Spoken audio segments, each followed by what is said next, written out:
Sex के बाद यदि तोहफे में लिंग ही देना पड़े तो अच्छे अच्छों की ऐसा सेक्स करने की हिम्मत नहीं होगी। लेकिन यदि लिंग वापस से उगाए तो सेक्स करने के लिए ऐसा गिफ्ट देने में कोई बुराई नहीं। दुनिया में एक ऐसा भी जीव है जिसका लिंग सेक्स के दौरान मादा के अंदरूनी पार्ट में ही रह जाता है। आश्चर्य तो इससे भी ज़्यादा यह है कि कुछ दिनों बाद ही लिंग फिर से उगाता है। यह अजीबोगरीब प्राणी है स्लग।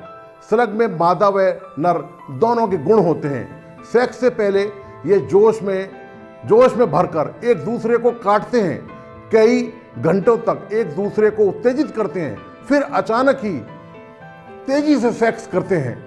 पार्टनर आपस में ही स्पर्म भी एक्सचेंज कर सकते हैं। एक स्लग जब दूसरे से सेक्स करता है तब दोनों के लिए लिंग आपस में अटक जाते हैं। ऐसे में दोनों ही स्लग एक दूसरे के लिंग को काट कर अलग कर देते हैं। मज़ेदार बात यह है कि कुछ दिनों बाद ही दोनों के लिंग ही वापस आ जाते हैं। स्लग की शरीर की संरचना कुछ इस तरह की है कि कटा हुआ लिंग अपने आप आकार ले लेता है। सर्वाधिक आश्चर्य की बात यह है कि लिंग इसके सिर की तरफ होता है और यह शरीर के आकार जितना करीब 6 से 8 इंच तक लंबा हो सकता है। यह विशेषता है बनाना स्लग की। एक रिसर्च के मुताबिक लिंग काटने का काम इसलिए किया जाता है ताकि दूसरा मेल उसी मादा से सेक्स नहीं कर सके, जिससे उसके स्पर्म सबसे ऊपर और सुरक्षित रह सकें। एक अन्य थ्योरी है कि सेक्स के बाद लिंग अटक जाता है, इसलिए उसे काट देना पड़ता है। जैसे भेड़िए जाल में फंसने पर अपने पैरों को काट लेते हैं।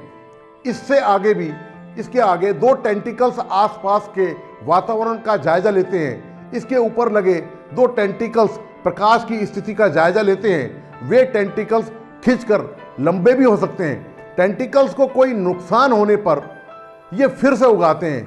यह स्लग उत्तरी पश्चिमी प्रशांत और मध्य कैलिफोर्निया से अलास्का तक घने क्षेत्र में मिलते हैं। यह दुनिया के सबसे बड़े स्लग में दूसरे स्थान पर हैं। इनका आकार 9 इंच तक हो सकता है। इनका रंग रूप चमकीला, पीला, सफ़ेद, हरा या भूरा भी हो सकता है। बनाना स्लग के शरीर पर एक चिपचिपा रसायन होता है जो इन्हें धूप या पानी की कमी से बचाता है। इस चिपचिपे पदार्थ से एक फेरोमोन निकलता है जिससे मादा को इनकी गंध का पता मिल जाता है ताकि ये मिलन के लिए आ सकें।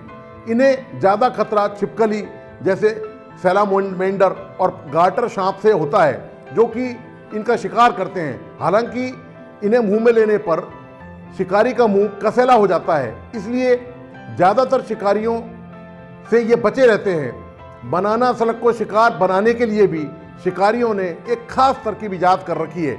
शिकारी इसे पहले मिट्टी के चारों तरफ घुमाता है।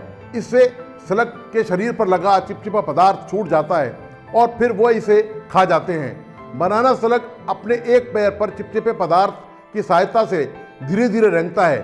सूखे की स्थिति में ये अपने शरीर के चारों तरफ मिट्टी लपेट लेते हैं और इस हालत में तब तक रहते हैं जब तक मौसम में नमी नहीं हो।